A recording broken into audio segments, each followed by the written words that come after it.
Hi, welcome back to Happy Apple Core Homestead. Today we are going to make a dandelion flower tincture. This tincture is good for liver detox, gallbladder support. It's excellent as a diuretic. It's also an amazing antioxidant and good for your overall gut health.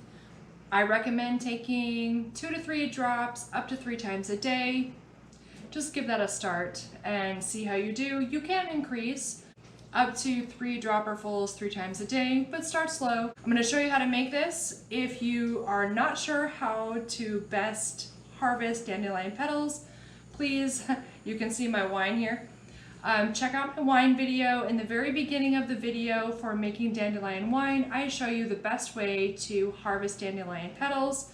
And if you don't want to look at the video, I'll just tell you, you grab the head of the dandelion petals and snip it with some scissors. It's as easy as that. Keep as much green out as possible. Now that said, I do want you to know that every part of the dandelion is edible and medicinal, but for this video, it's just the petals. So I'm just going to show you how I make a tincture, and then we'll be done. So I've rinsed my petals because we've got lots of ants and things, and I mean, the alcohol will kill it, but seriously, who wants to drink a little ant juice? Not me. Well, at least not today. Okay, so these are wet dandelion petals.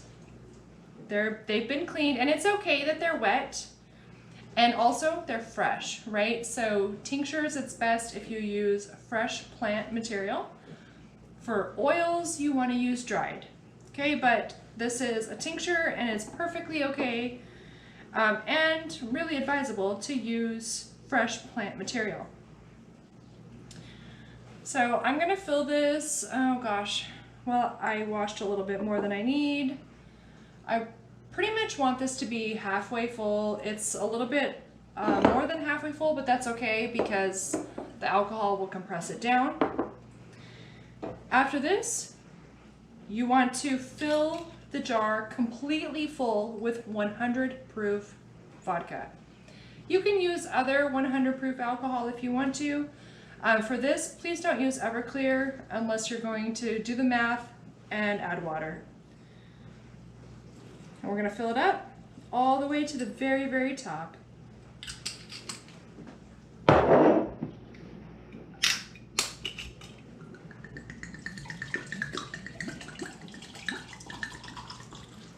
And when I say the top, I mean the tippy top. So all the way to the rim where it's almost going to like pour out when you put the lid on. I like to use a plastic lid because if you use the metal flats, they might deteriorate in some way. The plastic lids are great. They're only going to be in here for 6 weeks. And then you're going to give it a good shake. And you're going to let this sit for 6 weeks, preferably in a cool and dark place. If you're doing this and it's super hot, don't worry about it. Just stick it in your closet somewhere where it's not exposed to light. Some people think that it's a great idea to put these in a sunny window because they're like beautiful. Please don't. Stick it in your closet. It's much better for the preservation of the herbs. Then you're going to want to stick a label on it. I already wrote mine out. This is a dissolvable label. I love them because they wash right off, right? Because after 6 weeks, we're going to wash this jar and do something else with it. So we don't want something permanent on here. You can stick it on the lid or you can stick it on the front. It's completely up to you. That's how I do it. I really recommend that you get one of these large Boston round jars. You can get cobalt or the brown like I like. And you really want to get one of these types of lids, okay? You see how the interior has plastic that kind of pokes down? You want one of these lids because it creates an airtight seal, which prevents the alcohol from evaporating. So tinctures will last pretty much forever if they're in an airtight situation. As much as I wish that those cute little, eyedropper glass jars were airtight, they're not.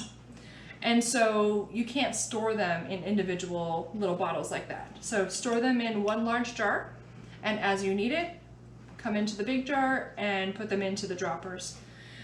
I try to shake this bad boy like once a day or at least once a week. And you guys, if you forget about it in the back of your cabinet, it's gonna be fine.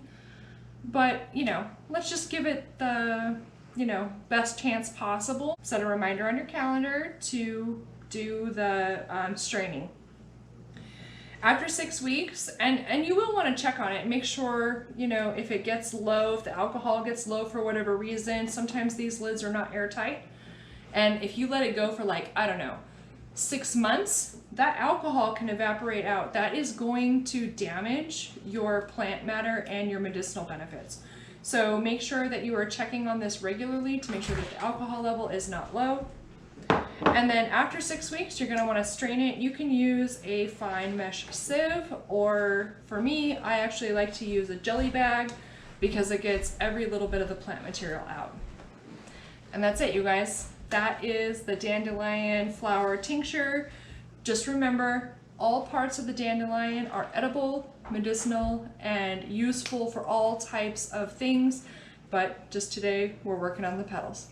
All right, you guys, I will see you next time. Bye.